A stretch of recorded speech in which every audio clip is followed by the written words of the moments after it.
Viewers, আসসালামু আলাইকুম। Welcome back to my channel. আমি ফারজানা হায়দার রিনা আছি আপনাদের সাথে। আপনাদের সামনে আজকে নিয়ে এসেছি ঢাকা শহরের বিখ্যাত দুটি কাচ্চি, যে দুটি কাচ্চি ভোজন রসিকদের পছন্দের সবার উপরে থাকে। আমার হাজব্যান্ড দুটি কাচ্চি নিয়ে এসেছে আমার জন্য। আমি আপনাদের সামনে এই দুটি রিভিউ করে দেখাবো।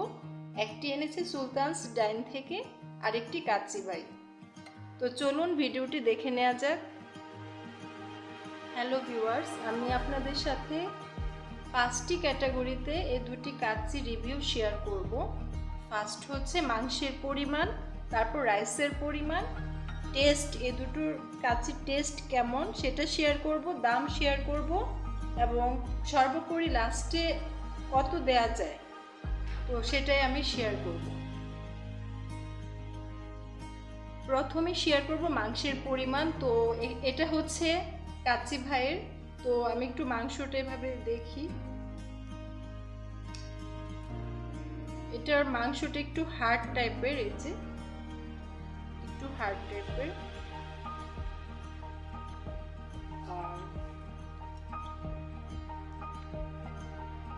সুলতান ডাইনের এটা হচ্ছে একটু জুসি টাইপের, এই যে খুবই জুসি। আপনারা দেখতে পাচ্ছেন সুলতানস ডাইনে এখানে মাংসের পরিমাণ অনেকটা বেশি কাচ্চি ভাই থেকে, এই যে দেখেন। আর সুলতানস ডাইনের কাচ্চিটা একটু জুসি টাইপের মাংসটা।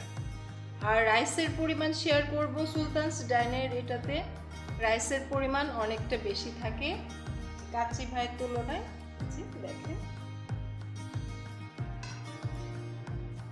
এখন আমি টেস্ট শেয়ার করব যে কোনটা কীরকম। তো ফার্স্টে আমি সুলতানস ডাইনের এটা একটু খেয়ে দেখছি।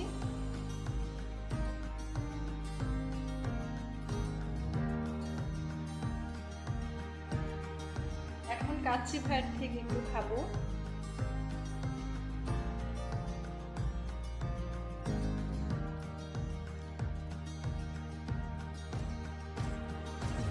আপনাদের সাথে টেস্ট শেয়ার করব। আমার কাছে কাচ্চি ভাই থেকে সুলতানস ডাইনের কাচ্চিটা একটু ভালো লাগছে বেশি। আমি আপনাদের সাথে দামটা শেয়ার করব। সুলতানস ডাইন এটা হচ্ছে 520 টাকা এক প্যাকেট, এবং কাচ্চি ভাই যেটা ওইটা হচ্ছে 499 টাকা, এই যেটা। আর সুলতানস ডাইনের এটা হচ্ছে 520 টাকা। এখন সবশেষে আপনাদের সাথে রেটিং শেয়ার করব যে কোনটাতে কত মার্কস দেওয়া যায়। তো চলুন দেখে নেওয়া যাক। তো আমার কাছে সব থেকে বেশি সুলতানস ডাইনের যেটা ওইটা অনেক ভালো লেগেছে। তো ওইটাতে আমি 10-এ 9 দিতে, মানে 9 দিচ্ছি, এবং কাচ্চি ভাই যেটা এটা আমি 7 দিচ্ছি। আমার কাছে সুলতানস ডাইনের কাচ্চিটা অনেক বেশি ভালো লেগেছে। তো এই তো আজকে আপনাদের সাথে এই দুটি রিভিউ শেয়ার করলাম।